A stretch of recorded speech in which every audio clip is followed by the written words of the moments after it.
started that. Welcome everybody to our second Nabokov Online Seminar. I'm Matt Roth. I think most of you, but not all of you, but I'm glad that you are all here on this beautiful day. At least it's beautiful where I am. I hope it's beautiful where you are too. But it's beautiful that we're here together for this event. This is what we're calling an author spotlight, and I'm going to introduce our both our main presenter and also our host for today's session. So our host today, who is going to be moderating questions and having a conversation afterwards, is Stanislav Shvabrin. Stanislav has researched Vladimir Nabokov's engagement with other artists, writers, and poets across the 5 languages at Nabokov's command. Among Shvabrin's publications are Verses and Versions, the 3 Centuries of Russian Poetry selected and translated by Vladimir Nabokov with Brian Boyd, 2008, and Between Rhyme and Reason, Vladimir Nabokov, Translation and Dialogue, 2019, co-recipient of the Jane Grayson Prize. Shvabrin teaches Russian language and literature at the University of North Carolina at Chapel Hill. So we're thankful to have you here, Stas. Thank you very much. And then our presenter today is Julie Loison-Charles, and she is senior lecturer in translation studies at the University of Lille, France, and the president of the French Vladimir Nabokov Society. She studies the translation of creative language, multilingualism, mainly in literature and TV shows. Her most recent book is Vladimir Nabokov as an author-translator. She's also co-edited The 5 Senses in Nabokov's works with Marie Boucher and Isabelle Poulin, and the bilingual volume Vladimir Nabokov et la traduction with Stanislav Shvabrin. So Julie, I am going to hand it over to you. Okay, so let me start by sharing my screen. We've tried that earlier, so it shouldn't be a problem. And I'm directly on the PowerPoint, so I hope everyone can see it. Yes, I think so. Hang on. The window is a bit weird. Okay, so this is, I'm not really going to give a paper per se. I'm going to present the book and its content, and obviously I can't sum up a book I took several years to write in in half an hour. I also want to start with big thanks. So thank you for Matt, thank you for Stas. I'm really grateful to talk about my book with everyone, and thank you for everyone who joined online for that. So is it?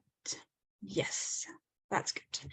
So maybe a few words to start on the title and a directing idea I had when I wrote this book. So Vladimir Nabokov as an author-translator, writing and translating between Russian, English, and French.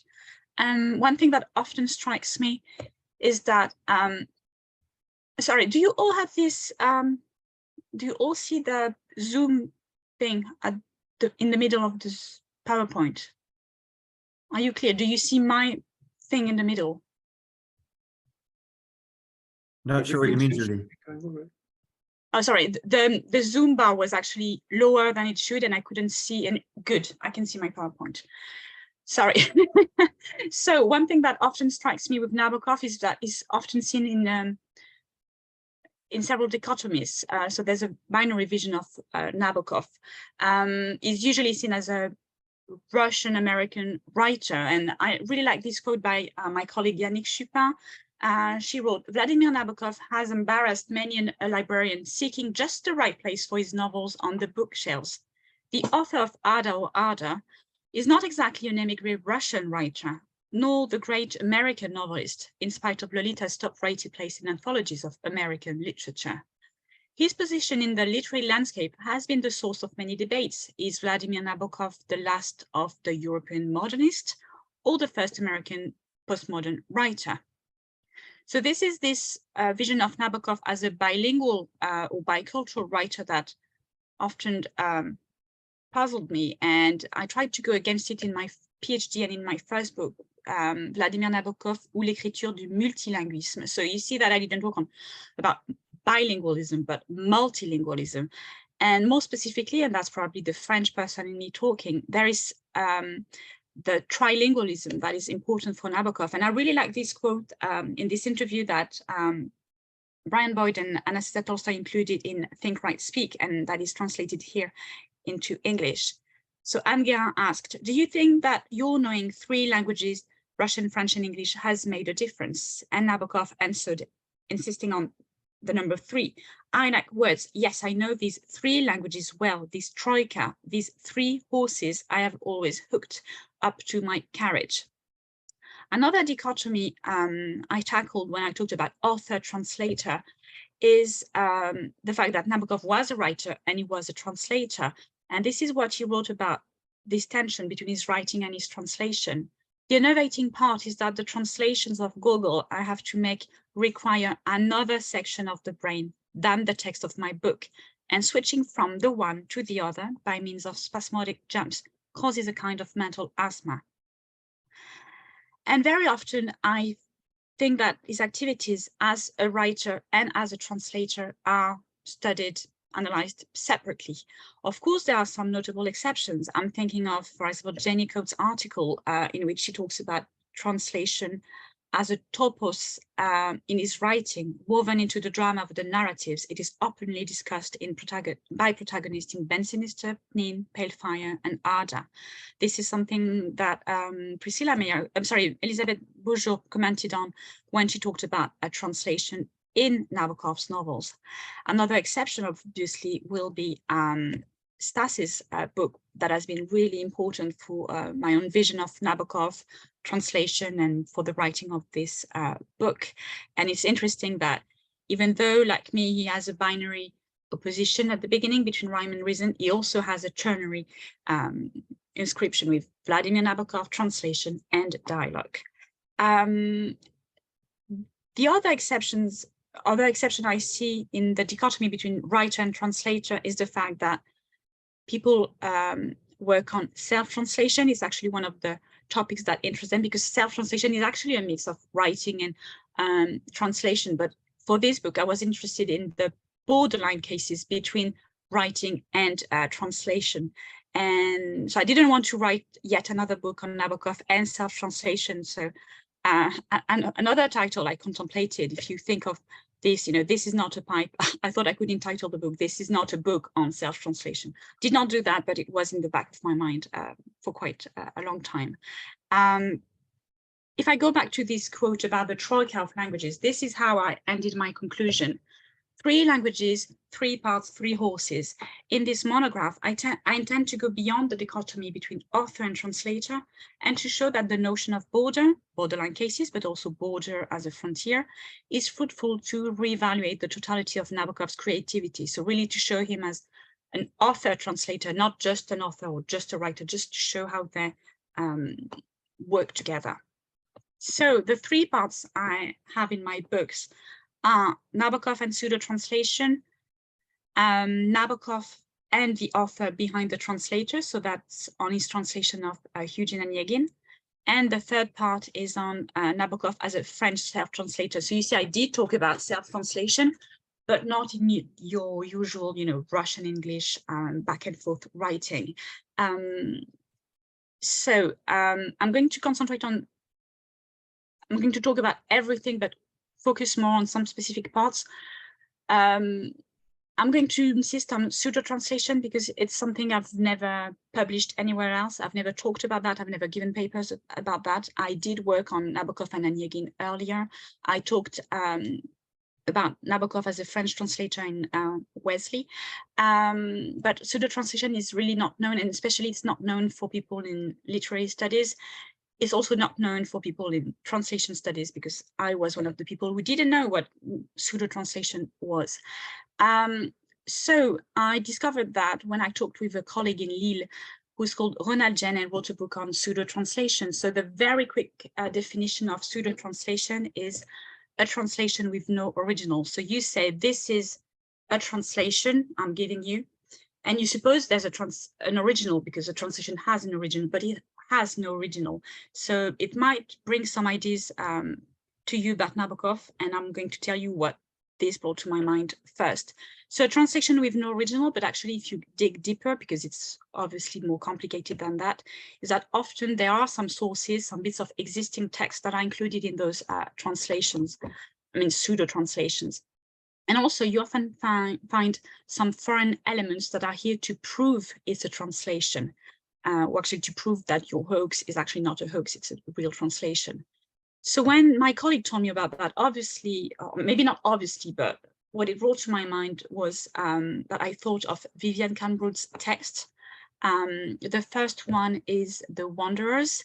And even if you don't know this text, because it's not really read a lot, it only exists in Russian. It's not analyzed a lot. I think you've all read this passage from Russian years. And you'll see that Boyd insisted on the fact that it's presented as a translation. So in late October and early November 1921, Nabokov wrote a playlet, Skitaltsi, and sent it to his parents as a translation of the first act of The Wanderers by the English playwright Vivienne Canbrood, an anagram of his own name. Nabokov chose a safely misty path for his first attempt at drama. I'm just going to give you the plot because usually we don't know the story, and I'm going to talk about this pseudo-translation a bit later on. At a tavern, two brothers meet, one who has roamed the world and longs to see his home again, the other who has remained in his native county but voyaged morally to the opposite pole to become a brigand and a drunkard. The tavern keeper's fair daughter, we guess, may save one of them or both or become the ground of their fatal confrontation. Vladimir Nabokov assumed that the translation was genuine, and he warned his son that his sheer love of literature might make him waste time translating works of no real interest. Had The Wanderers been a genuine English play of the late 18th or early 19th century, it certainly would not have warranted translation. But as the work of a 22-year-old 20th century Russian, it is an impressive exercise in literary impersonation. This is something that Nabokov wrote to his mother. Skitaltsi is meant to look like a translation. This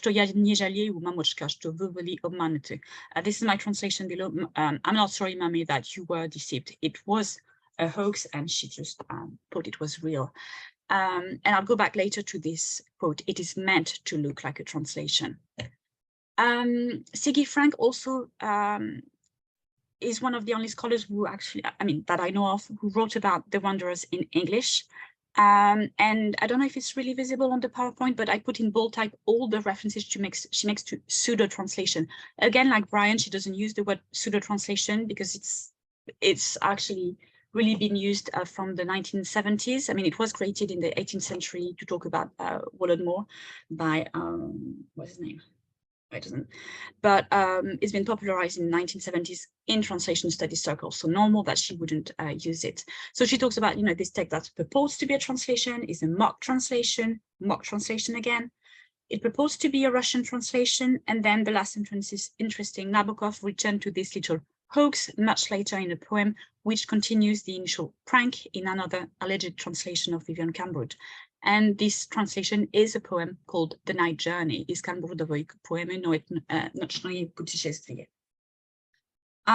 those are the two texts I thought about first when I thought about pseudo-translation and Nabokov.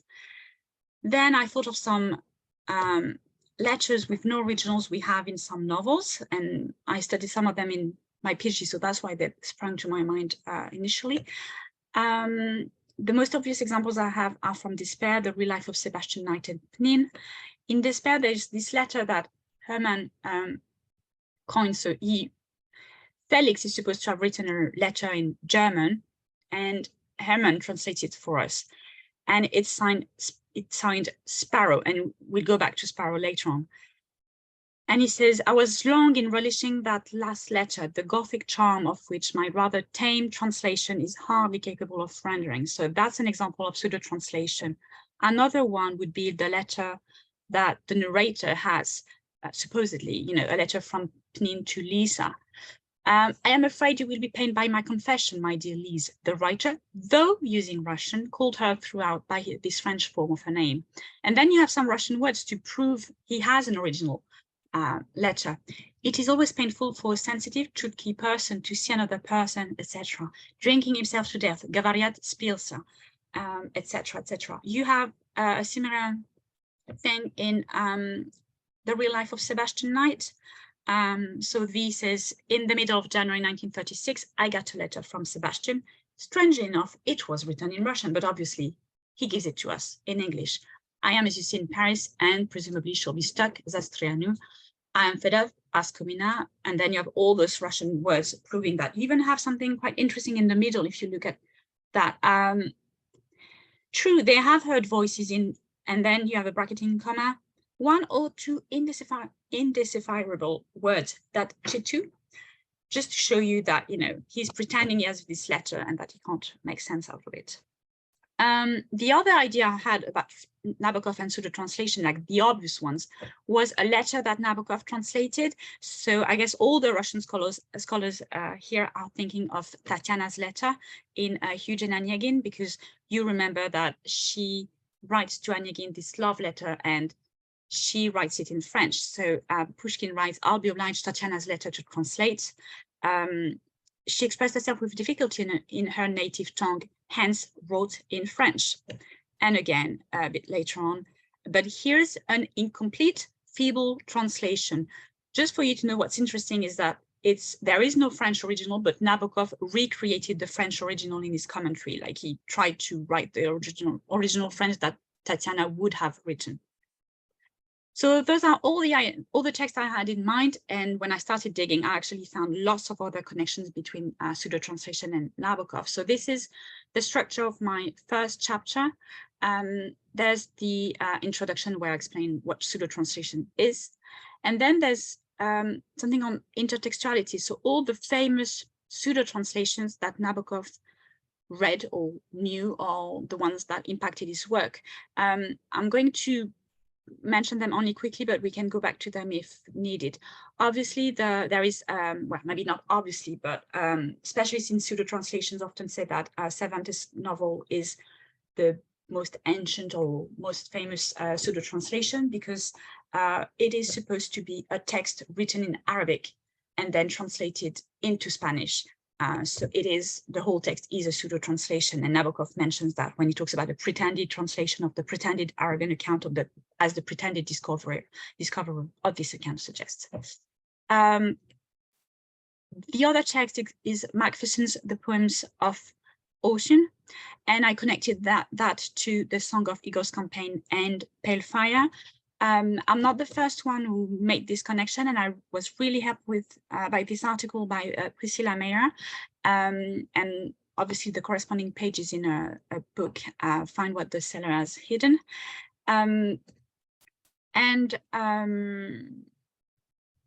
yeah, we'll go back to that if you like. I don't want to bore you if you don't know of that. And the third text is a text that is not usually seen as a pseudo-translation, but that I decided to show as a pseudo-translation, or rather, I tried to show that Nabokov presented it sometimes maybe as a pseudo-translation. So it's Fitzgerald's Rubaya of Amar Khayvam. So if you know British poetry, it's really recognized as a great work of poetry,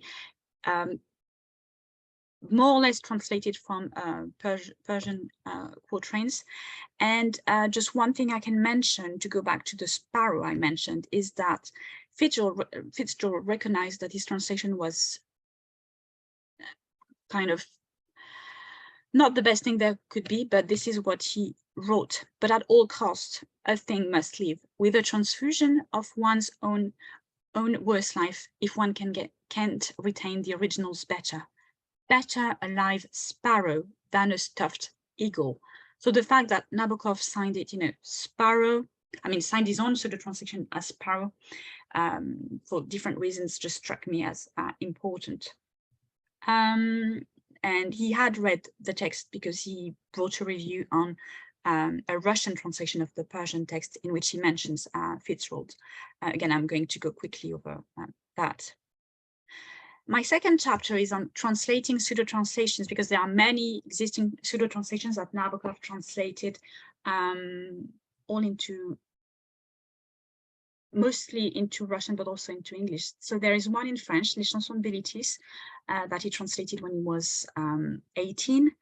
Then Pushkin's Skupoy Rydza, that you may know as The Covetous Knight, and it's published, for example, in Verses and Version.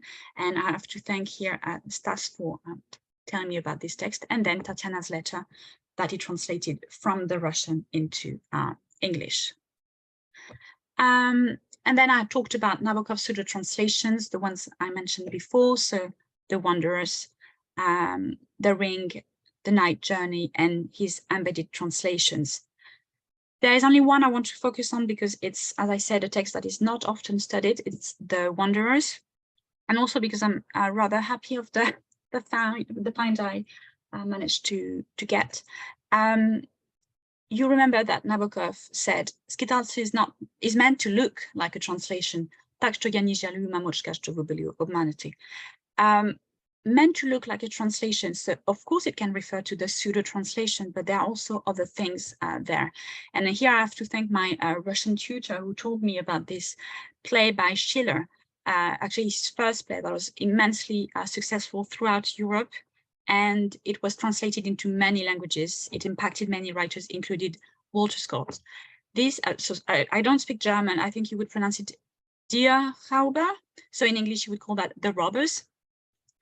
And in Russian, what's interesting is that the title of Schiller's play is Разбойники. But the singular form of this word, Разбойник, is precisely the name of the bad brother, if you want to call him that way. He says that he's called Robert, but before we know his name, he's called Разбойник. So, you know, the echo with Schiller is confirmed by that. Another interesting thing is that Robert could be a phonic echo to the title in German, Rauber, or in English, the robbers, or maybe it could be French, like Robert, you know, like a French pronunciation of robbers. And actually that intuition was confirmed when I found this text, Robert, chef de brigand. And so this is my translation from the French. Franz wrote something like that. A young Alsatian man of letters, Schwindenhammer, who takes the Frenchified name La Martelière, gives his own translation, the translation of Schiller, actually it's written here, imitated from the German. It is performed under the title Robert, chef des brigands, Robert, head of the robbers, on March the 10th, 1792. Robert roughly follows Schiller's play scene by scene. The author removes a lot, moves the accents, makes the ideology Republican. However, one finds in it, for the most part, the main features of the personalities, and Schiller always remains legible beneath this palimpsest. So the fact that it was to be read to look like a translation, I mean, I can't help but think that Nabokov knew of this text, Robert, chef de brigand, and that there are actually several layers to this palimpsest, like the original German, the Russian text he wrote, the English original that was supposed to be there, and another original, a true text that would be this French text, Robert, chef de brigand. So that's the focus I wanted to follow on pseudo translation, but we can move on to something that maybe you know more. So that's Nabokov as an author behind the translator of Eugene Onegin. So that's my second part. In my introduction, I reminded everyone about Nabokov's theory of translation, and especially his move from, you know, this artistic vision of translation that you have in The Art of Translation in 1941 towards his literal vision of translation in 1955. And here again, Stas's book was really illuminating for, you know, clarifying all those things. We tend to think he always had only one vision of translation, and I mean Nabokov, not Stas. So that's where I put explain all that. I then have a chapter on Onegin as being, you know, a specific type of, I mean, showing that it's a Nabokov version of English, you know, with all those foreign words, and that maybe he was pretending to be faithfully translating Onegin, but you can actually, that it's Nabokov writing with all those peculiar traits that we know, like, foreign words and French words in particular, Russian syntax. But I'm not going to focus on that. I thought I would concentrate today on Nabokov's literalisms, which you all know of, but I want to concentrate on Chateaubriand because unfortunately, lots of people in Nabokov studies know of Chateaubriand and study him as a writer, and it's his influence on Nabokov, but it's not really used as a translator. And this is something, so I'm not going to talk about my conclusion. This is what I wrote in my book. René Chateaubriand, who, like Nabokov, was not only an author, but also a translator. In 1836, and I don't know if you know of that, but he produced a literal translation of Milton's Paradise Lost into French. Many Nabokov scholars have studied Chateaubriand, the author, but not the translator. And it's surprising because because Nabokov opened his translator's introduction with an epigraph by Pushkin praising Chateaubriand's endeavor, which was a clear sign of how inspirational this translation could have been in his own translation. And I have to say that actually, it's probably the fact that I'm French and in translation studies that this link looked so obvious to me, because I knew of Nabokov's vision of translation, and being French and having studied translation, I know of Chateaubriand. So from the very first year when I taught translation studies to my students, I taught them how to translate poetry in a literal way by studying both Nabokov and Chateaubriand as author translators and, with literalism. So to me, it was obvious. And that's why I decided to write these chapters, because I realized that if you're not French, you don't really know about that. So some examples of what Chateaubriand had to say about his translation.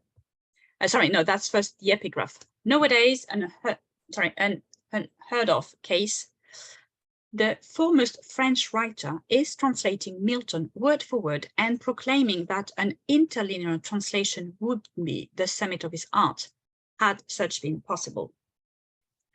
So this is what he uses. So he knew of this translation. Now, just some examples of what literal translation is for Chateaubriand in Le Paradis Perdu. This is what he wrote. In his remarks, if I had only wanted to make an elegant translation of Paradise Lost, it will maybe be granted that I know the art well enough so that it would not have been impossible for me to reach the height of a translation of that nature. But it is a literal translation with all the strength of the term that I undertook, a translation that a child or a poet will be able to follow on the text line by line, like a dictionary open before their eyes. So here I'm going to quote a lot Chateaubriand, and that's my translation from the French. He didn't write that directly in English, obviously.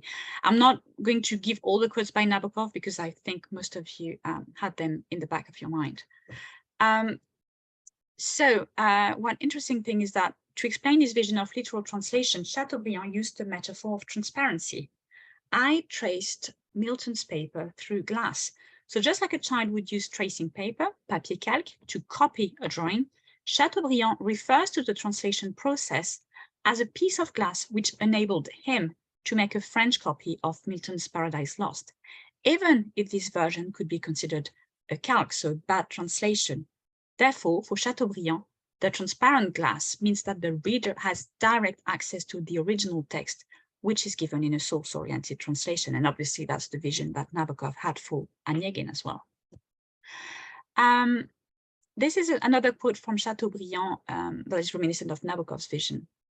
I was not afraid to change the regime of verbs when staying more French would have meant that I made the original lose something of its precision, originality, or energy.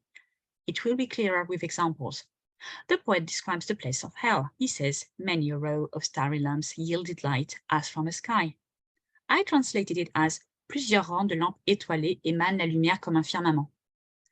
However, I do know that in French, émaner is not an active verb. A sky does not emanate light. Light emanates from a sky. But translated like that, and what does the image become? At least the reader accesses here the genius of the English language.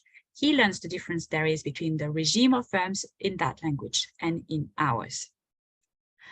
Another similarity I noticed between Nabokov and Chateaubriand is the attention to sonority and archaism. Like Chateaubriand wrote, Here, the repeated word many is translated by our old word ment, which gives both a literal translation and almost the same consonants.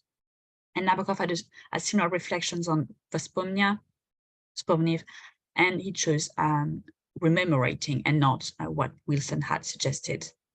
Another difference, though, the main one probably between Chateaubriand and Nabokov is that Chateaubriand is not as self-righteous as Nabokov is. Indeed, Nabokov was very protective of his translation and commentary, which he was willing to defend with his heaviest dictionary. He argued that he had provided only facts and that Pushkin's text was not open to interpretation. You might remember this passage. My most serious failure, according to Mr. Wilson, is one of interpretation. Had he read my commentary with more attention, he would have seen that I do not believe in any kind of interpretation, so that his or my interpretation can be neither a failure nor a success. So basically what he presents is just the truth. But Chateaubriand was very different in this respect. He was much more modest. In the first pages of his remarks, he explains that there may be a few misinterpretations, though he asks the reader to see the difference between a wrong interpretation and a passage open to several interpretations. He later adds, in everything I have just said, I am not justifying myself. I am merely looking for an excuse for my mistakes. A translator is not allowed any glory. He must only show that he has been patient, docile, and hardworking. Another example of Chateaubriand's modesty is that he was happy to hear that new translations of Milton would be soon published, adding that the more the better. And he even hoped that his translation would help other translators. As you remember, Nabokov, on the contrary, was very critical of his predecessors, and he devoted a whole essay to his not sharp, but the pun is it's interesting, to his harsh attacks against art in, pounding the clavichord. So that was my focus on Chateaubriand. And if I move on to the third part, hoping I'm not speaking too much, this is my part on Nabokov as a French self-translator. So I have several chapters here as well. Quickly, something on collaborative translation, which is something that Nabokov did a lot in French. And just to explain what mediative self-translation is, and sorry for the people in Wesley, you're going to hear some things I've already told you about. So first of all, I used some archives I consulted in the US, so the Berg collection, Cornell University, but also some archives in France. So those I could find in the publishing company Gallimard and also in the Institut Mémoire de l'Édition Contemporaine, so Institute for Contemporary Publishing Archives. And I used lots of correspondence and letters and manuscript for translations. This is the theoretical framework I used, genetic translation studies. So you might know Chiara Montini, who works on specifically on Dmitry Nabokov, but also is a specialist in genetic translation studies. Over the past decade, a new field of research has emerged that may be termed genetic translation studies. It analyzes the practices of the working translator and the evolution or genesis of the translated text by studying translators' manuscripts, drafts, and other working documents. The concept I was talking about was mediated self-translation. So if you talk about collaborative translation, like the author working with a translator, you can have revision, like the author is just reading and modifying a few things, close collaboration, or authorial appropriation. And I'll go back to that. For French, I think it's a particular form of mediated self-translation, which is defined like that by Patrick Hersant. Close collaborations. The method consists in adapting the original with the author's active collaboration. And if I go back to this idea of, we can glimpse in this practice a particular form of mediated self-translation or a four-handed translation in which the final text sometimes appears as the joint work of the author and his or her translator. And there is this quote by Brian Boyd that I've always used when I talked about mediated self-translation. Once Nabokov had polished the English translation to his satisfaction, so that's about his Russian works, he would then arrange for subsequent translations into other languages to be made from the English rather than the Russian text, not only because there were far more translators available from English than from Russian, but also because Nabokov regarded the English language versions with the minor glosses as textually definitive for non-Russian readers. So clearly for Russian into English, Nabokov appropriated the translations. He didn't fight to do the same thing in French, because I think he didn't have the same agenda. He didn't want to be recognized as a French writer, but he wanted to be recognized as a writer in English. I always struggle with the idea of an American writer, sorry. But my idea in this part was to show that actually, in the same way, Nabokov actually worked on his French translations so much that they can be considered as a type of self-translation, though he was helped with translators. So my first chapter is actually probably the most biographical one, I mean, for Nabokov. Here I studied the relationship he had with his French translators, mainly from the English, but sometimes from the Russian. So I just try to show you some interesting or funny letters. First, I studied his relationship to Charles Priel, who translated Priglashani and Nakaz into Invitation au Supplice. And he was actually really friendly with him. He called him cher ami, dear friend. And as I indicate here, it's actually quite similar to the relationship he had with Pertsov, about which Schreier wrote that Nabokov was very pleased with Pertsov's work and hoped to continue their collaboration, which was beginning to turn into a friendship after Nabokov had visited Pertsov in Ithaca. And actually, he was very friendly with him and with Priel and Pertsov. It is my feeling that he was much nicer to translators from the Russian than translators from the English. And then the three other collaborations I studied are the one on Lolita, and I'm not going to talk about it a lot, but I encourage you to go and read Agnes's article on Lolita and how it was impossible to translate and how the connection between Nabokov and Eric Kahn. Third part is probably the funniest relationship. So the confrontation of two hubrises. So when Pale Fire was published in 1962, Nabokov was at the peak of his glory, and in France, the publication of Lolita had happened only 3 years before. Therefore, Gallimard wanted to take good care of the author, and they looked for a translator that would honor Nabokov's reputation. And they took one of the most famous translators in France. He was called Maurice Edgar Coindreau. He was Faulkner's translator, and he did so much for American literature in France that Sartre said, "La littérature américaine, c'est la littérature Coindreau." American literature is Coindreau literature. So Coindreau translated Pale Fire with Raymond Girard, and Girard was to translate then The Gift, so from the English into French.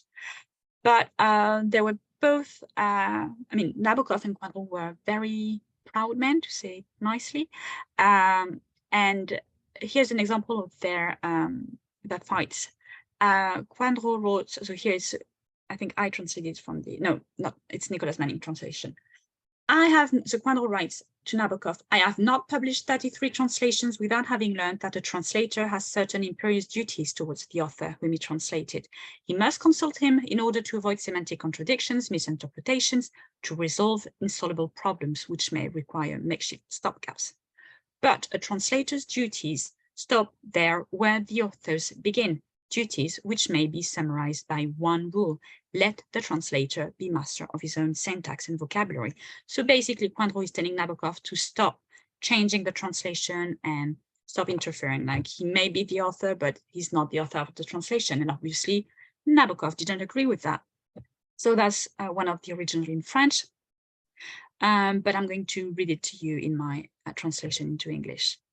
"You tell me, monsieur, that you have published 33 translations. No, sorry, it's Manning's translation.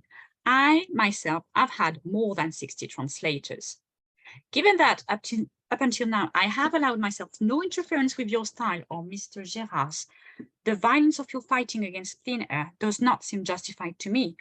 I signal those little careless mistakes, and I would not want you to lose your temper against me as if I had damaged your bumper by trying to overtake you on a road covered in ice." So that they keep fighting, and then it gets better, but Nabokov will always see Coindreau as someone quite irascible, getting angry quite easily.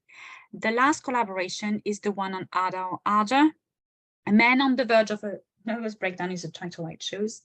So Ardor was published in 1969, but Ada ou l'Ardeur was published, it took actually 6 years to translate it. Some examples, so that's a letter that was written to the translator.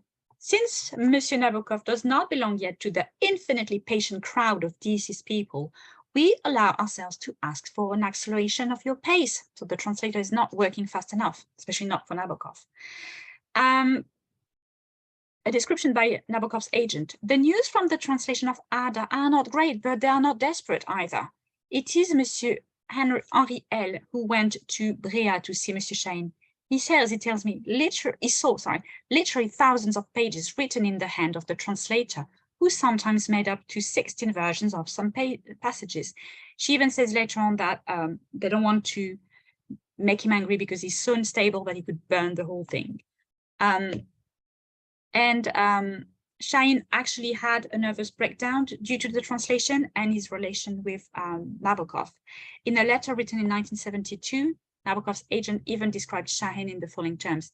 It has taken the translator, who seems to be hypersensitive, several weeks to recover from Monsieur Nabokov's suggestions and observations. But, and that's something that Brian underlined as well, Nabokov was far from being indifferent to the translator's situation, and he offered his help. I really am aware of the difficulties that the poor translator of Ada has to overcome, but please tell him that I am always at his disposal to assist him. And in the last part, I showed some specific examples of Nabokov's creative involvement in the French version. So that's, I'm going to show you just quickly examples I showed in Wesley. So he took part actively in the translation of the Fauna and the Flora. For example, he said, "You can't believe me in my quality of naturalist. I know this stuff better than Westers." So that was about, you know, what kind of streaks and what kind of streaks you can have on a butterfly. Same thing for the bird. He explained, "Merle migrateur." This is a clarification I would like to insert in the text. It is not a real red robin, that's to say rouge-gorge, but really the Merle migrateur. Turdus migratorius, an American bird that the French reader is not supposed to know, etc.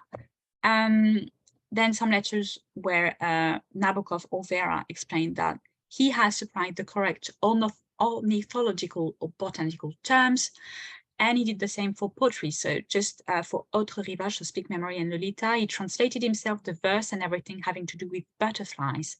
Same thing for The Gift. Many mistakes in place have to do with butterflies, which is forgivable, and very mediocre translations of the poems. He did work on the poems because you have an example here from Lolita. So that's a letter to Monsieur Kahn. Nabokov writes, "I accept most of your corrections. The only thing is the only trouble is the old one, prosody. As I tell Monsieur More in my letter, I had to rework the Carmen poem and a few lines of the Perdu Lolita, Perdu Dolores Hayes poem." He mentions then his use of Chateaubriand's poem, Et la montagne et le grand chêne. And he says the versions as I have corrected them now are definitive and final. So the poems you have in the French translation, actually the first French translation, is a poem entirely written by Nabokov, not the translators. So it's a bit of self-translation purely. And there was a note added. This song has been adapted in French by the author as well as the poem on pages 296 and 7.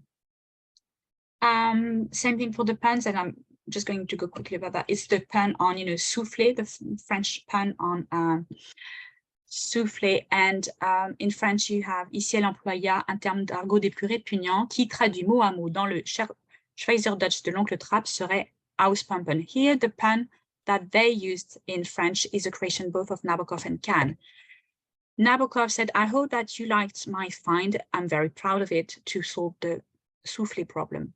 I have to say that your correction makes it perfect." So Kahn had written Schweizerdeutsch de mon enfance, the Swiss German of my childhood, and Nabokov changed it into Schweizerdeutsch de l'oncle Trapp, the Swiss German of my uncle Trapp. So here you see complete collaboration for the translation. Maybe a quick word on the conclusion. Actually, I think we're running out of time. So tell me, Matt, I think I'm going to stop here. That's just a reflection on the political links between translation and literature, and how we should pay attention to the fact that if we read a Russian novel by Nabokov in English, we should not turn it into a pseudo translation by forgetting that it's a translation. And also a reflection on how we should write research on Nabokov in what language. But I think I've already spoken too much, so I'm just going to stop sharing and apologize for this poor conclusion. Oh, am I back? Yes, I'm back. There we go.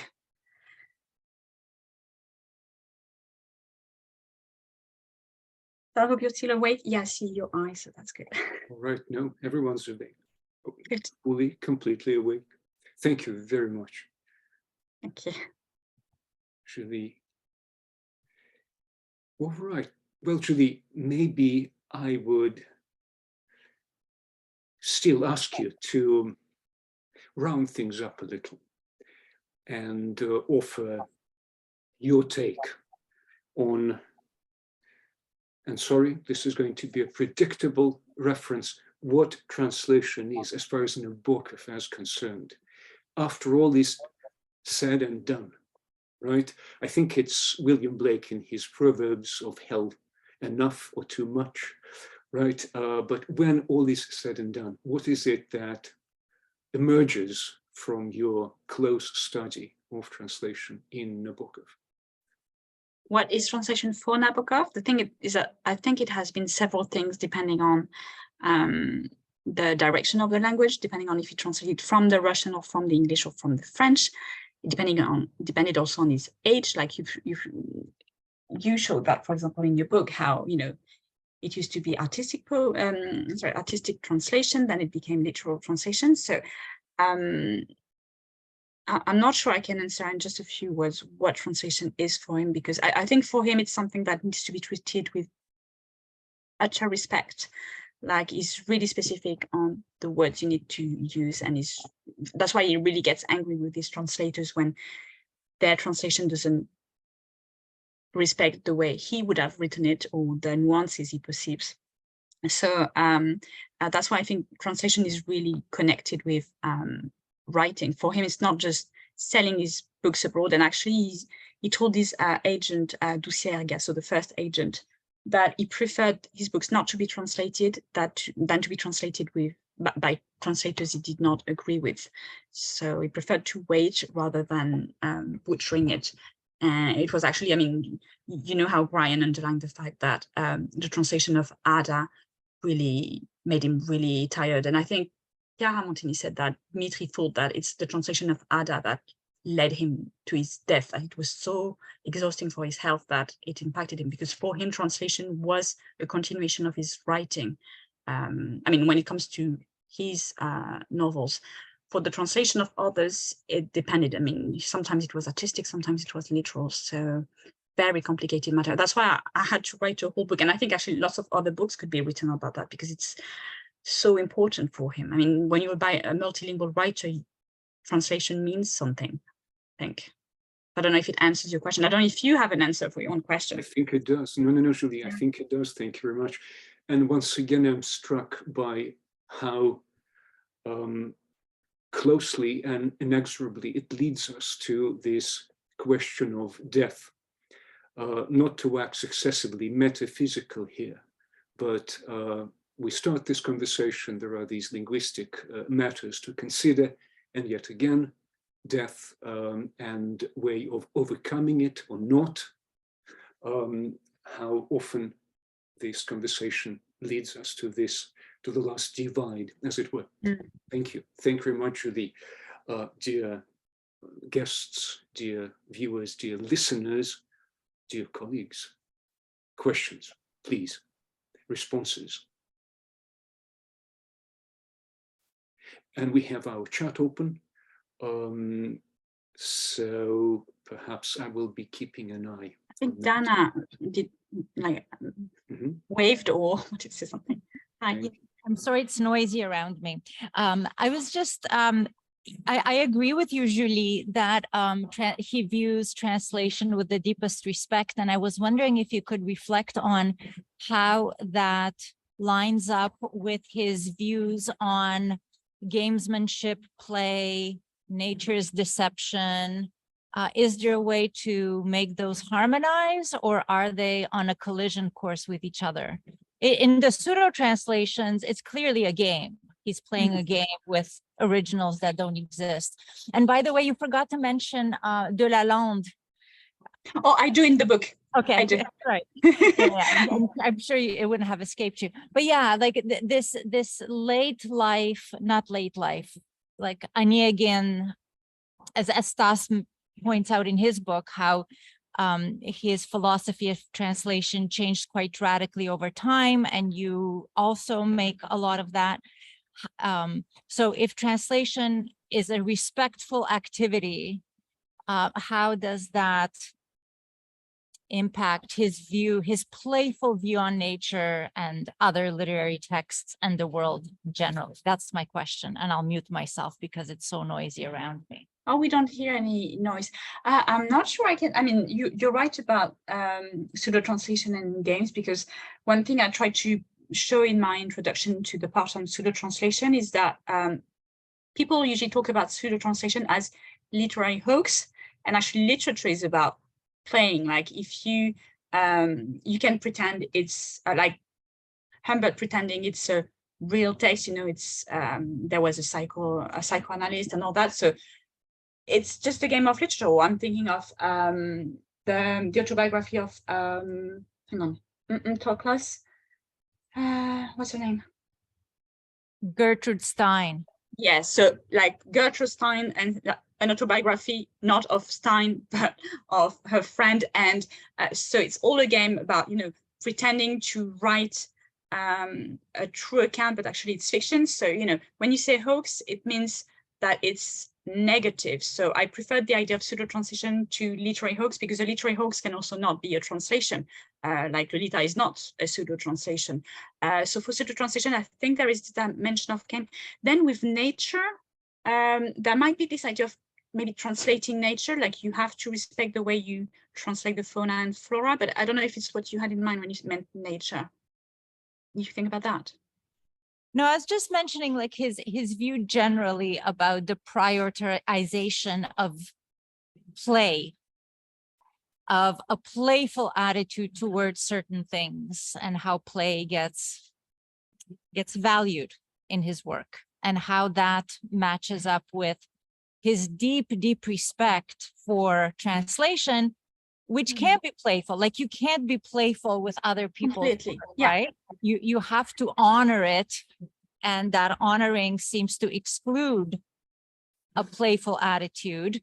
But I haven't come to any conclusions. I'm wondering if you have come to any conclusions about this.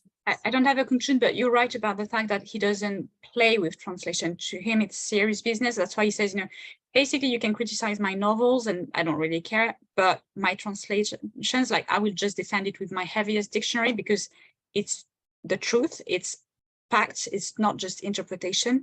So except for pseudo translation, when he's translating, he's not playing, and he doesn't see that as just a game, and that's why one word and even different synonyms is just so important for him. So I don't have a conclusion about that, but I think for him it's really serious, really. Unless, of course, we take into account the fact that this is a playful threat. Yes. Right? Jocular threat.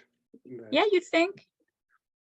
Yeah. I mean, I know he was pretending to be this, you know, creature full of hubris, but I mean, when you see how angry he got with his the people criticizing his translations, I'm not sure he was. Paul Grant wrote this great article on, you know, hubris and humor, and how he pretended sometimes to have this persona of the bad guy and all that. But I think the threat was kind of serious, not physically attacking, but like, you know, with words. Saying, yeah.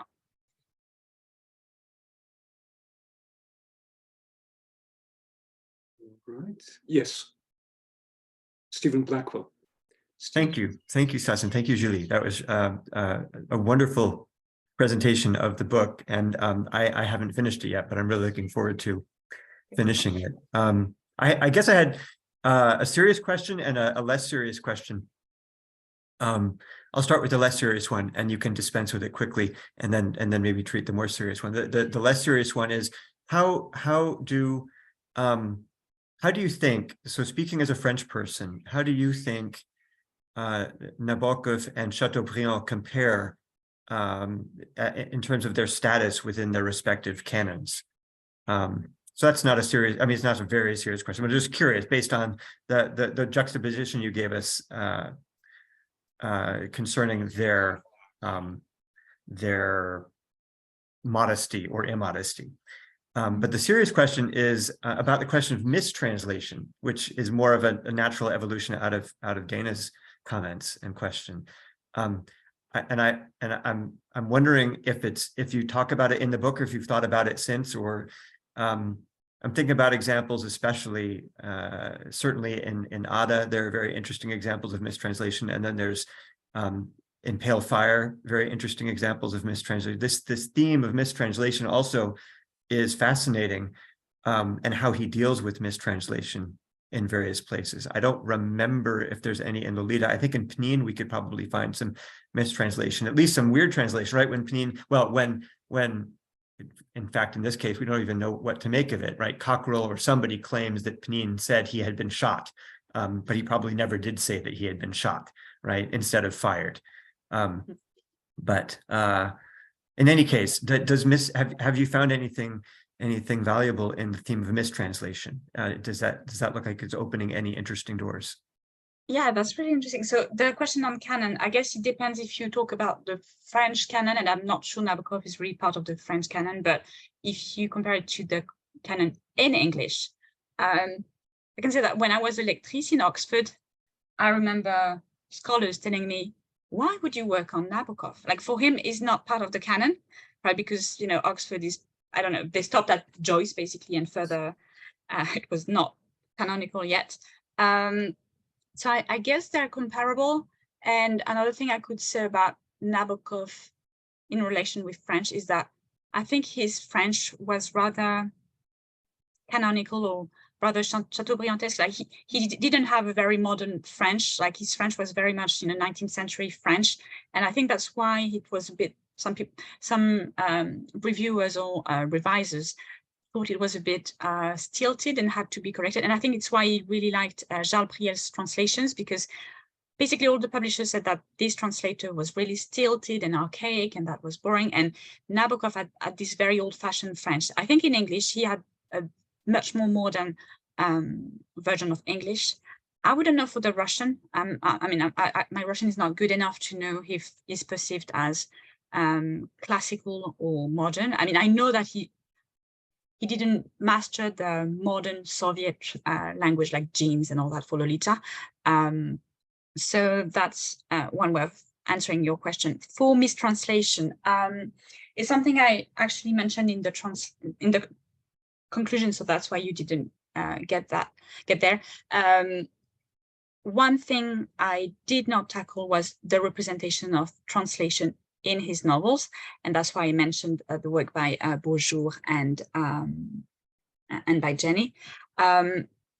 But there are lots of things. So you talk about Ada, that's pretty obvious. I thought also of Ben Sinister, this passage with Amber, and I think it's to be or not to be, and like bit or not, I mean to be or to kill.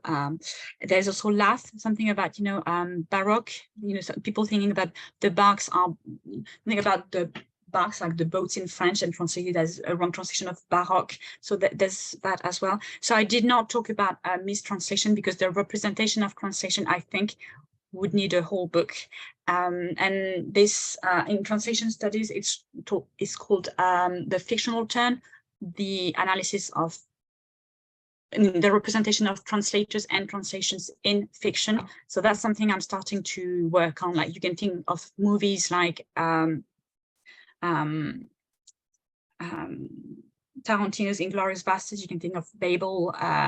You would think of The Interpreter. So that's something I'm starting to work on. But for this book, I did not work on that, but I hope I can work on it too. Also because I think Morgane Alain Roussel is including that in her PhD as well, mistranslations. I mean, she wanted to at one point.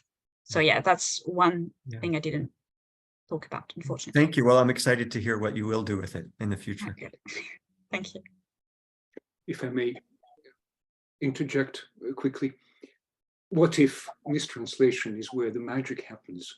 Again, as far as Nabokov is concerned, my French colleagues are probably tired of me running after them with this bit of Nabokov's translation of Le Bateau Ivre, in Rimbaud, where it emerges that Nabokov, in his poetic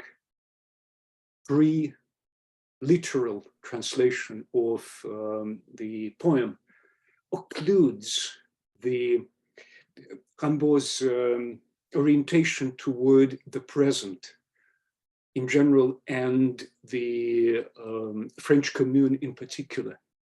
Right, that bit about Les yeux horribles de Ponton, where Nabokov sees only the literal surface of this metaphor, this pre-surrealist image of bridges equipped with eyes, when in fact it is a reference to these prison ships where the communards were detained. Another fascinating example would be Nicole Kepersik, La Brugnon, where we find that Roland's orientation toward music is something that, again, Nabokov, in my estimation, is unable to see, right? And what happens after that, what kind of vestiges it leaves in Nabokov's work. That is fascinating, Steve. Julie, thank you very much. Dear colleagues,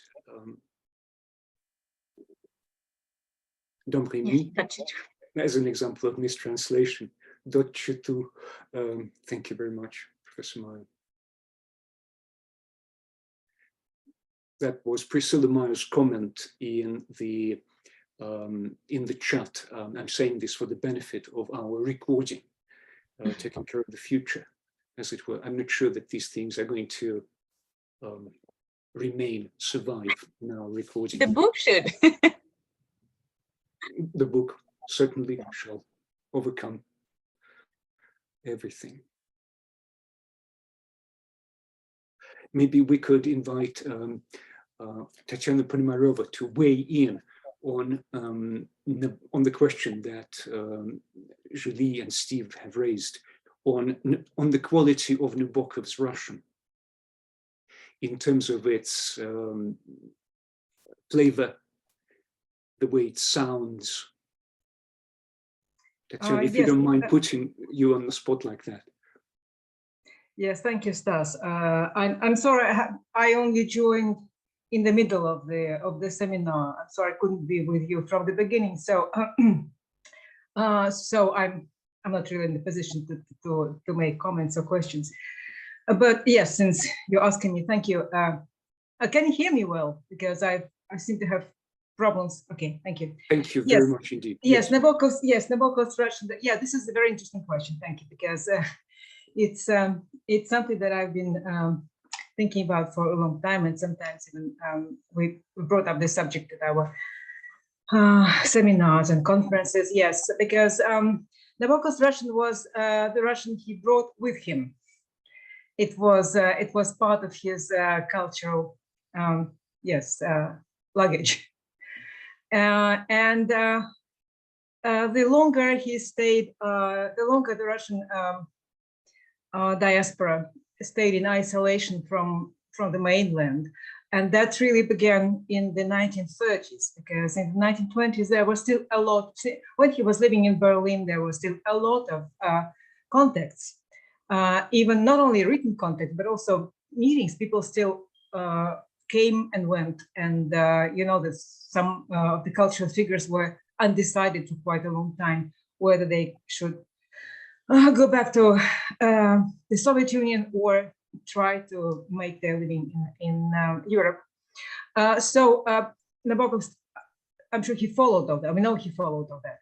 But then, of course, when it became more and more isolated, the two Russian languages, they start diverging.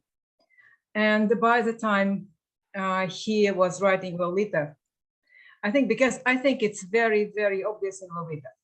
By the time he started writing Lolita in Russian, which is the end of the 50s, they diverged greatly, and it was another language. And not only the way that he comments on it, not only the terms, like glove compartment or something else, or many other terms which he didn't have. But I think the more significant part of it is that the dialogues in Lolita to the Russian reader, they sound in a completely different way. And this is, I think, one of the reasons why Lolita as a novel has never been as popular in Russia as it has been in the English language world, or maybe in the French language. I just don't know other translations, of course. I only know the original and the Russian version. The reason is that the Nabokov didn't have the language for an 12-year-old girl who, as we know in English, speaks a school slang, which an American reader instantly recognized, because, as we know, he learned this slang from his son, from Dmitry, who was then at school. But of course, he didn't have any equivalent for the Russian translation, for his Russian self-translation, and it sounds very strange in Russian. People who read it, they don't feel that it's a child speaking. In Russian, she speaks exactly the same language as other Nabokov's female characters speak in his Russian novels. Just exactly the same. She speaks the same way as Zina speaks, or just anyone else. And it really sounds very bizarre, of course, because it just this poignancy of the text is lost. People just don't feel that it's a crime scene. That it's a crime scene. That it's a pedophile and his victim. And that, of course, more than anything else, I think, creates this strange discrepancy between the novel's reputation in the English language world and in the Russian language world, which is still there, which cannot be overcome. And so far, I don't know if there are talks, of course, of translating Lolita again by doing another translation. I'm not sure that will work, because the translator has to be a genius. But right now, this is a situation. But on the other hand, when he was writing the Russian version of Speak Memory, of course, that worked perfectly. His Russian was exactly the place for his Russian. He's writing about the pre-revolutionary Russia in the language of the pre-revolutionary Russia, which was a perfect match. But in Lolita, it's mismatched. So that's I think the problem that we face all the time. Well, maybe I should stop here. Of course, a lot more to say, but thank you. I think maybe I should stop here. Thank you. Not to take too much time. Mm-hmm. I was going to have a follow-up question, but I think Agnes has a question, so I'll back off. Agnes, please. Dr. Agnes Edelroy is joining us. We can't hear you, just like yesterday. Agnes, terribly sorry, we can't hear you. There is something with you. I think it's like the meeting yesterday.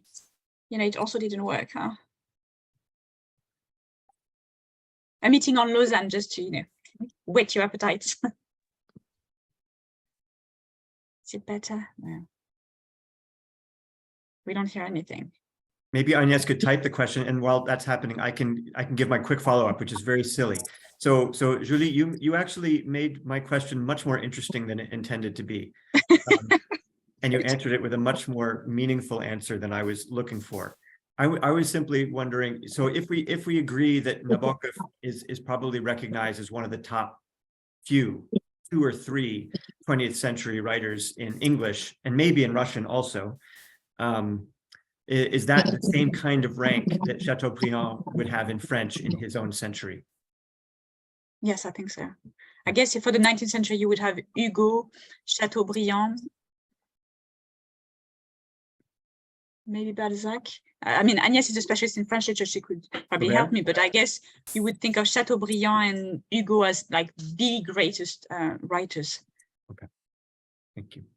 This reminds me of that wicked English joke about our dear friends, French, right?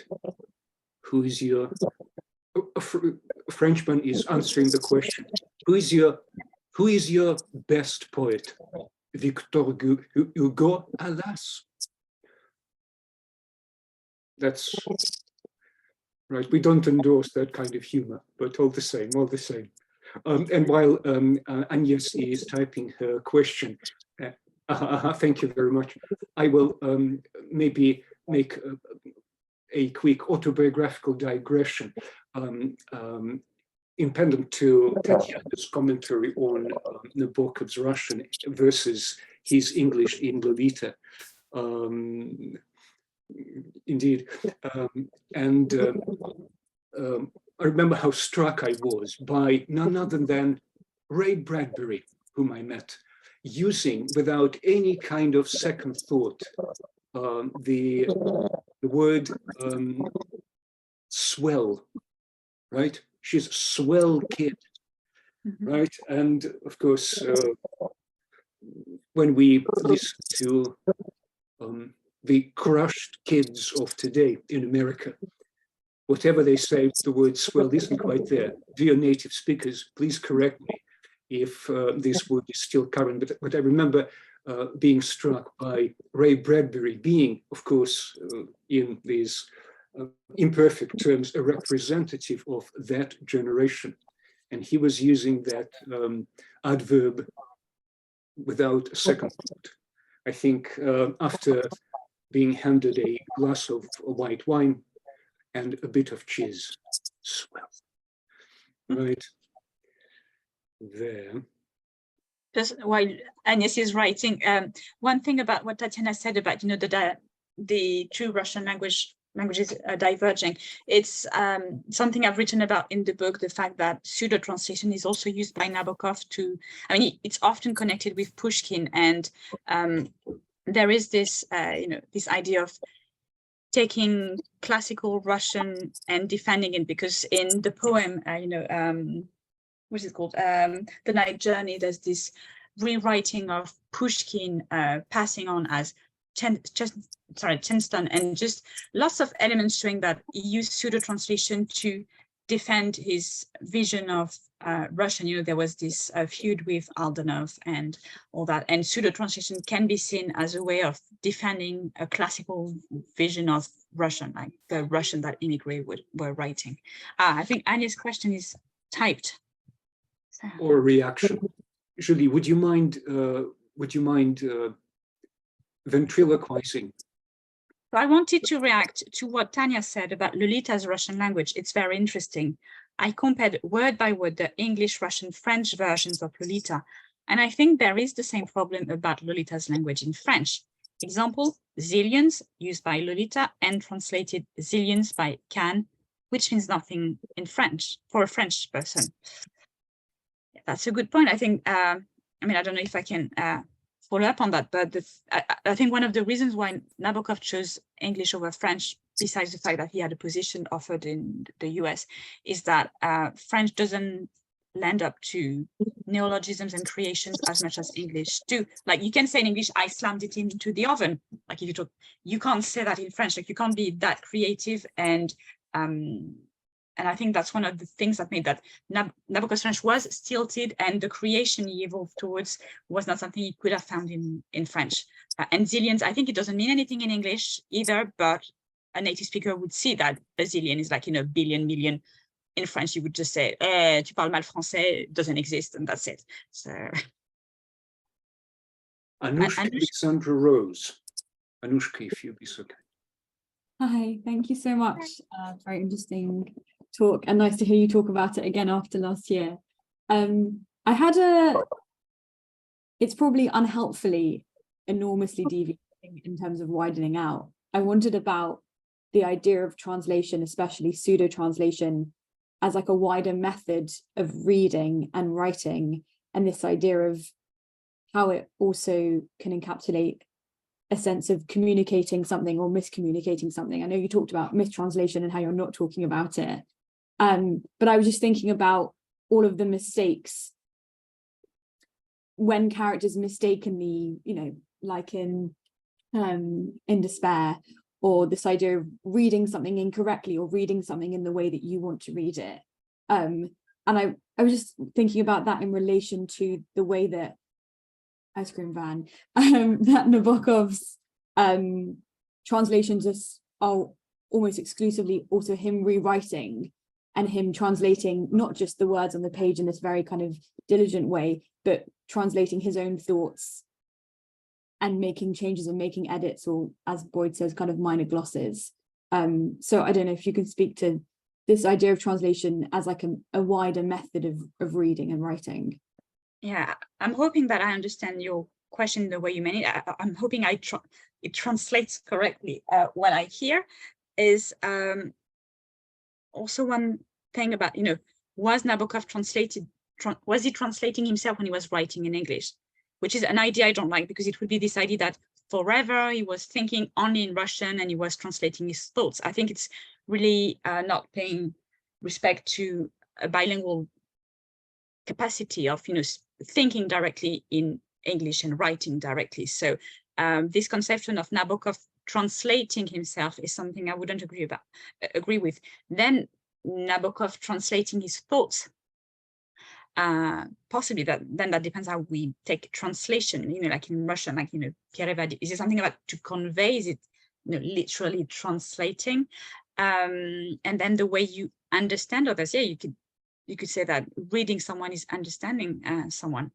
So I think your question called other things, but I'm not sure I understood them all.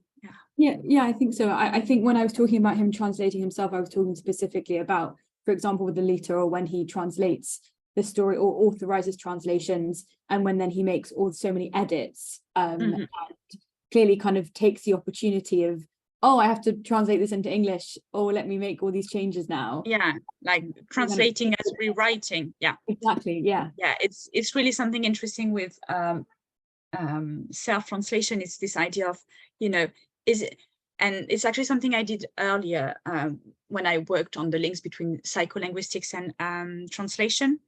It's, for example, if you think of some passages in Speak Memory, when he describes his uncle, Vanya, the first text in English is rather sweet.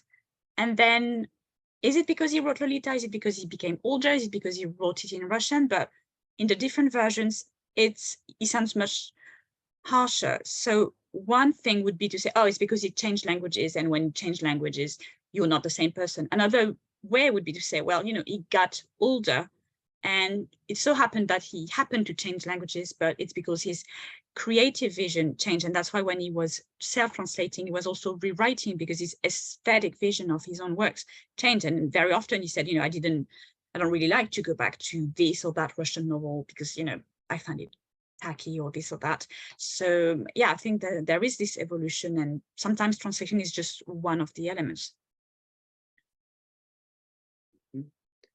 Thanks, friends. Linda Cope.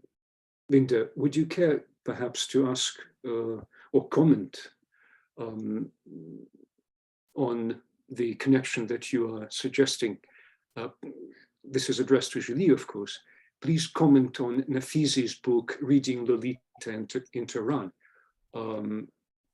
Yes, I'm sorry to not put myself on video, but I'm not well, and I hate the way I look.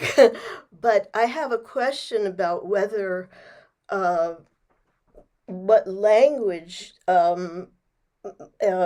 whether Lolita was translated into whatever the language was at the time that Azir Nafisi was teaching it to these young women in Tehran in a private classroom in her home.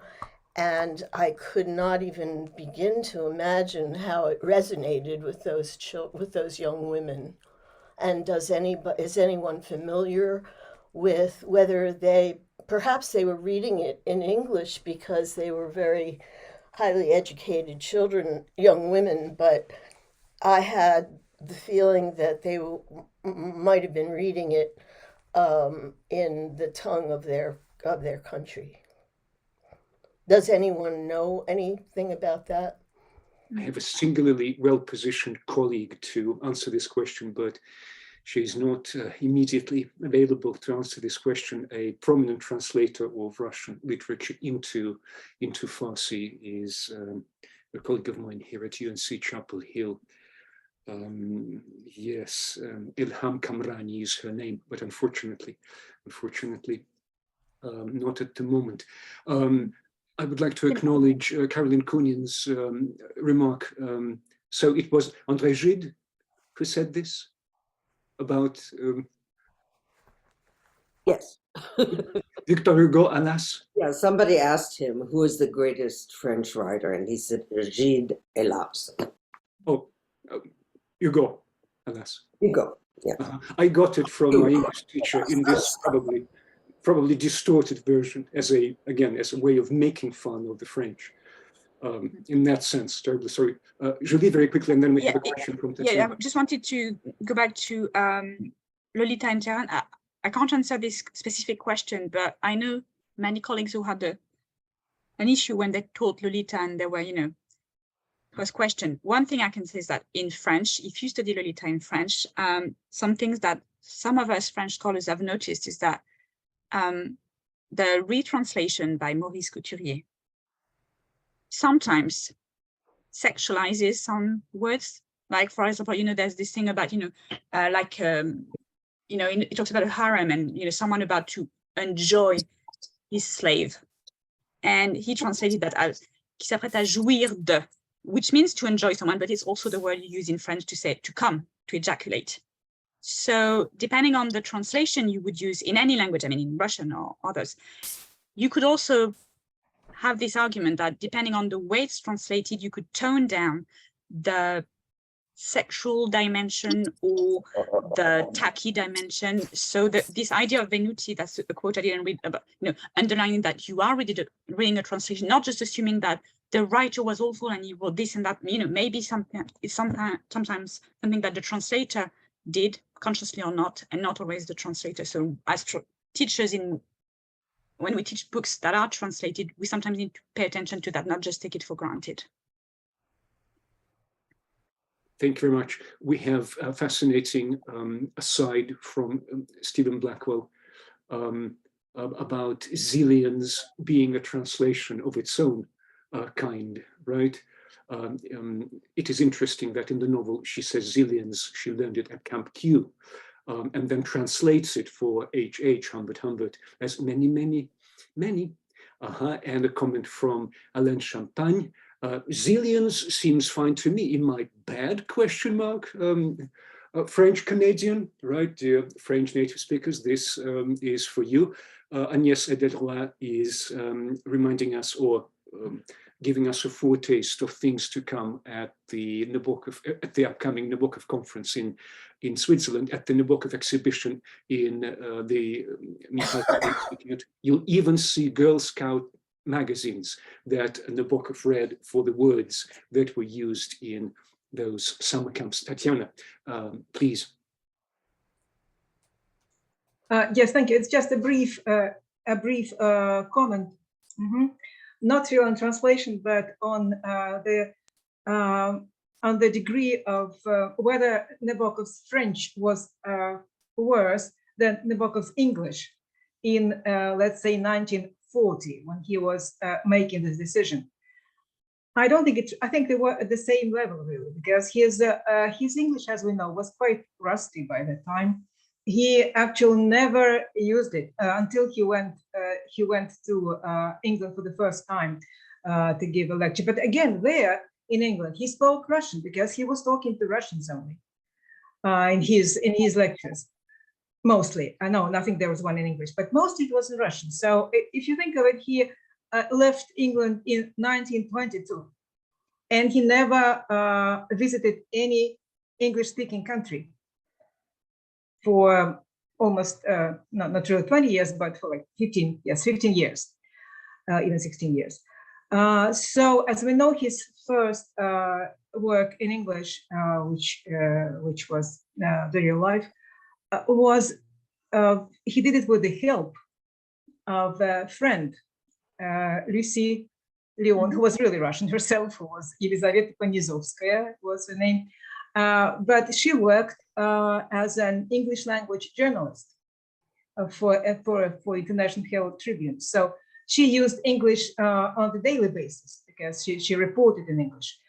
So she helped him a lot. And we know that from their later correspondence, and her correspondence was very even when she wrote that when she wrote something like, "I'm not claiming I myself wrote the novel," because obviously there were rumors, there was some gossip as how big her role was, but obviously it was quite big. So I think Nabokov's English, if we looked at it in 1939 maybe, or 38, 1940, it would probably look to a native speaker in the same way as French, as Julie tells us, as his French language looks or sounds to a native speaker. So it was then gradually that when he was immersed into the English language, then gradually it was more and more, he just was regaining it and improving it.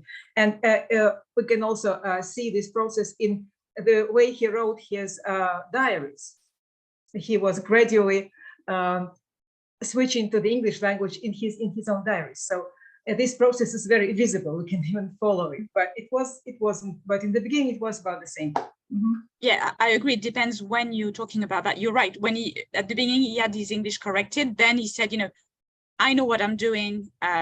Stop correcting that. But later on in the 70s, when he was living in Switzerland, there are some letters I read that, he was consulted for writing the script of a movie adaptation. I think it was Laughter in the Dark or something like that. Mm-hmm. And he said he did not feel comfortable with writing the dialogues. So there are moments with his French or with his Russian when he would say, I know what I'm doing, and others when he said, I'm not that good with it. So for English and Russian and probably French, I think at different moments he would say that his Russian was a bit rusty because he didn't know the Russian or the French.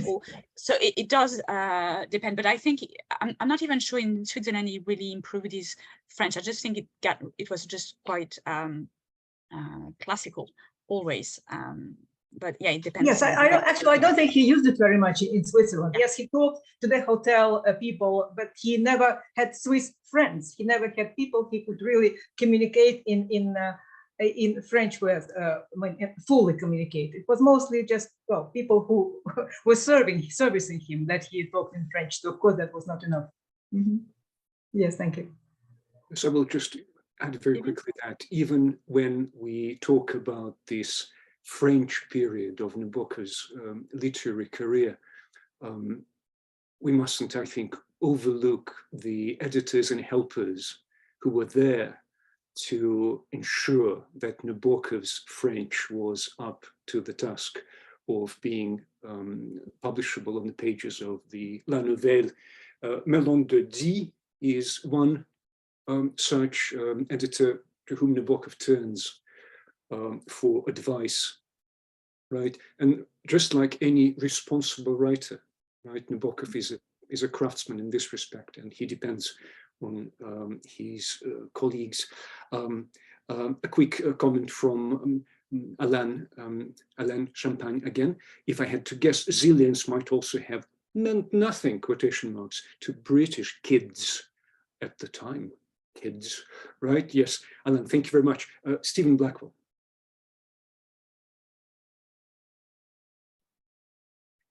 There. Okay. Very quick question, Julie. I'm wondering. So you must have noticed many idiosyncratic choices that Nabokov made of specific words, either into English or into French. And I'm wondering if you have a favorite or one that you find the most interesting of his idiosyncratic choices. Just one, just to keep it short, because I have to leave soon. Yeah, I don't know if it's idiosyncratic, but he has this lovely comment on how to translate gooseberry. You have to know that in French, it's groseille à macro, which means mackerel, red current. So like mackerel, like the fish. So it's really not a beautiful word. And they have a great discussion with Can about how to translate that in, and he finds a word which is embroussaille, which is actually a word from the Alps. And, he went really specifically to find a word that would be, beautiful and very rare, just to avoid something that would be ugly. And I just really like this reference to Savoy, to just one word, it's about the Lolita's shin, but I think it's quite beautiful. Yes, which reminds me that we have this amazing, amazing resource to expand our knowledge on Lolita. That very first collaborative, effectively, translation that is somewhat occluded by our dear colleague Maurice Couturier's version, that, to the best of my understanding, is much more accessible to the contemporary French reader. Right, terribly sorry. Steve, you, I think, had a response?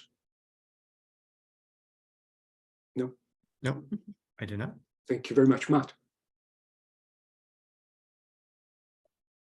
Yeah, I just wanted to follow up on that interesting question about retranslating.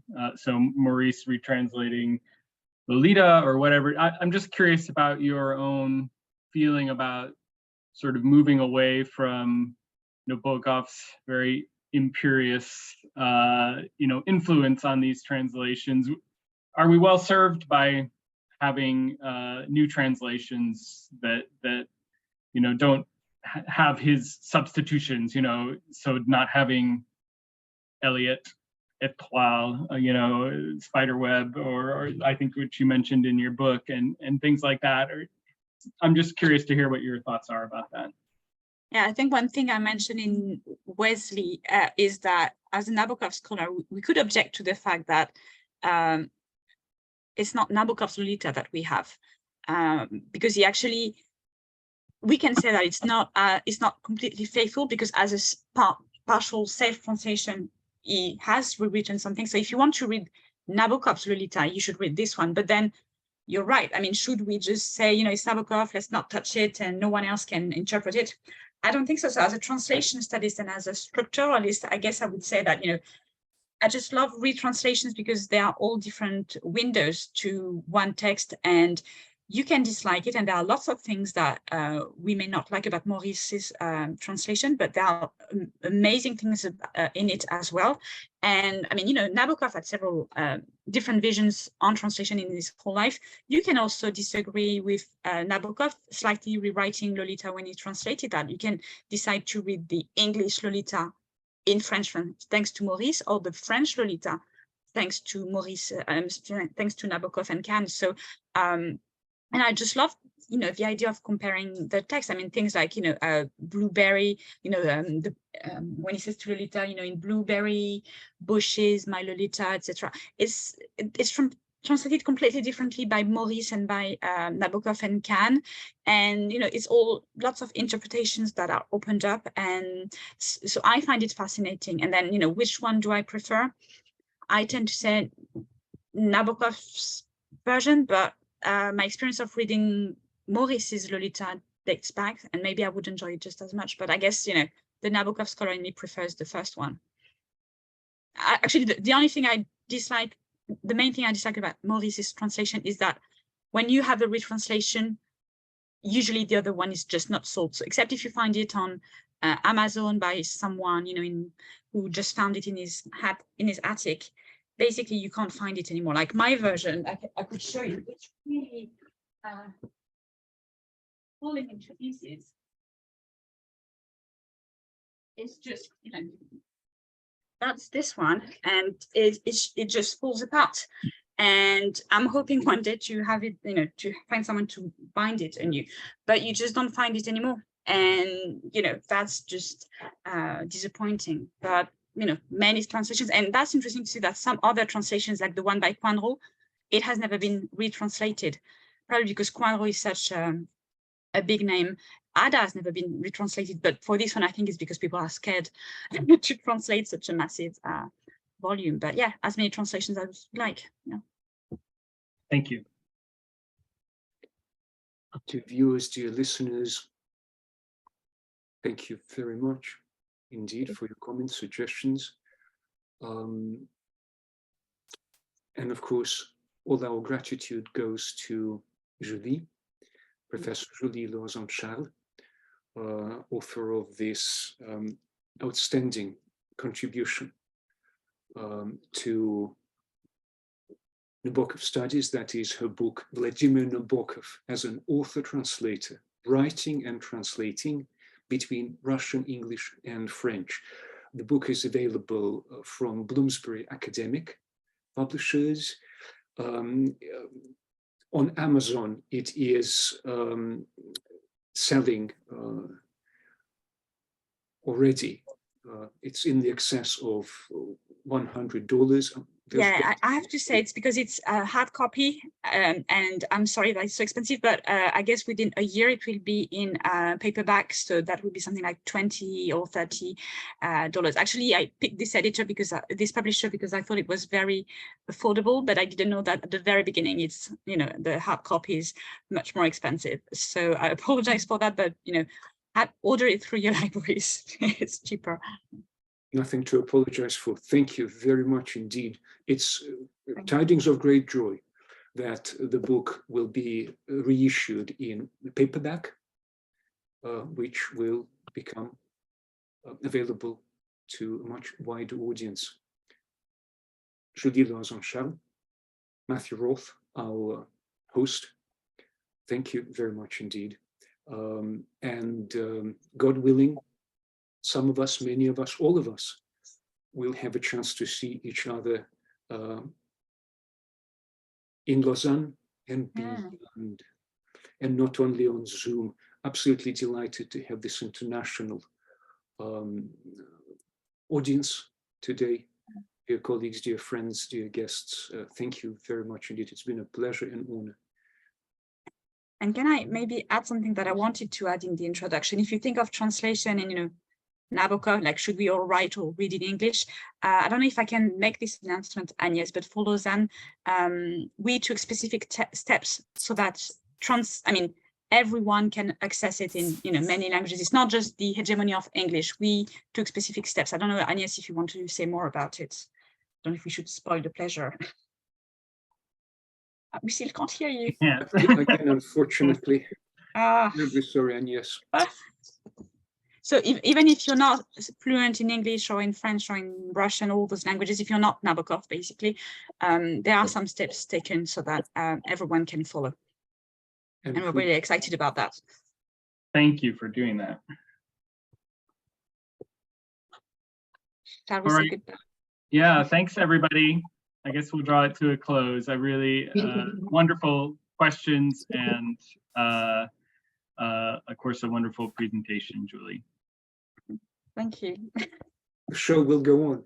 I had the feeling that it was probably boring because, you know, presenting a book when you've written it, it's a bit hard, but I hope you managed to